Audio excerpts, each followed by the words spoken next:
بسم اللہ الرحمن الرحیم۔ السلام علیکم۔ ایک ساس ڈاکٹر کے پاس گئی اور اس نے ڈاکٹر کو مخاطب کرتے ہوئے کہا کہ ڈاکٹر صاحب کوئی ایسی دوا دے دیں کہ اس مرتبہ میری بہو کا بیٹا ہی ہو۔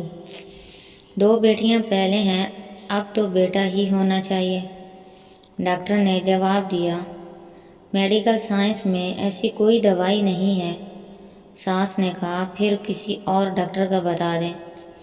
ڈاکٹر نے کہا کہ آپ نے شاید بات غور سے نہیں سنی۔ میں نے یہ نہیں کہا کہ مجھے دوائی کا نام نہیں آتا، میں نے یہ کہا کہ میڈیکل سائنس میں ایسی کوئی دوائی نہیں ہے۔ اس موقع پر لڑکی کا سسر بولا کہ وہ فلاں لیڈی ڈاکٹر تو۔ ڈاکٹر نے بات کاٹتے ہوئے کہا کہ وہ جیلی ڈاکٹر ہوگا۔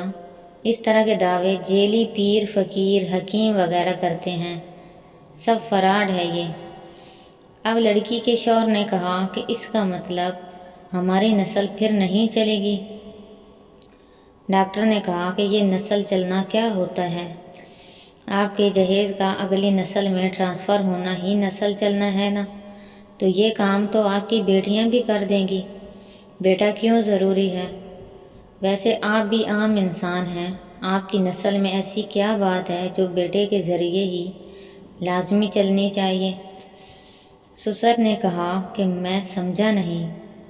ڈاکٹر نے کہا کہ سہیوال کی گایوں کی ایک مخصوص نسل ہے جو دودھ زیادہ دیتی ہے۔ بالفرض اس نسل کی ایک گائے بچ جاتی ہے تو پریشان ہونا چاہیے کہ اس سے آگے نسل نہ چلی تو زیادہ دودھ دینے والی گایوں کا خاتمہ ہو جائے گا۔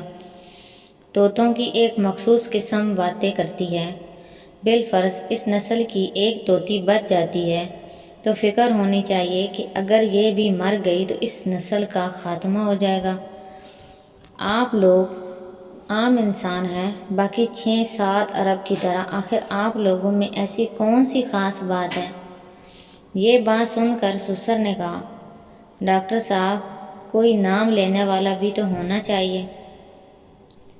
ڈاکٹر نے ان سے سوال کیا کہ آپ کے پردادے کا کیا نام ہے؟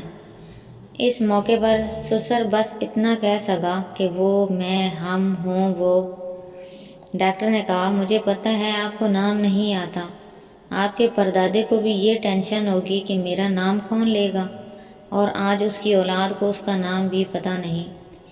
ویسے آپ کے مرنے کے بعد آپ کا نام کوئی لے یا نہ لے، آپ کو کیا فرق پڑے گا؟ آپ کا نام لینے سے قبر میں پڑی آپ کی ہڈیوں کو کون سا سرور آئے گا؟ علامہ اقبال کو گزرے کافی عرصہ ہو گیا، آج بھی نصاب میں ان کا ذکر پڑھایا جاتا ہے۔ گنگا رام کو مرے ہوئے کافی سال ہو گئے، لیکن لوگ آج بھی گنگا رام ہسپتال کی وجہ سے گنگا رام کو نہیں بھولے۔ ایدی صاحب کو مر گئے لیکن نام ابھی بھی زندہ ہے اور رہے گا۔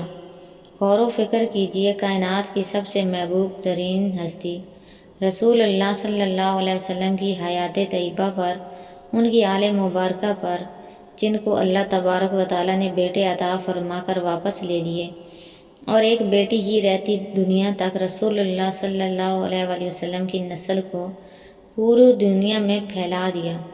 لہٰذا بیٹی اور بیٹوں میں ہرگز فرق نہ کریں، بیٹا اگر نعمت ہے تو بیٹی رحمت ہے۔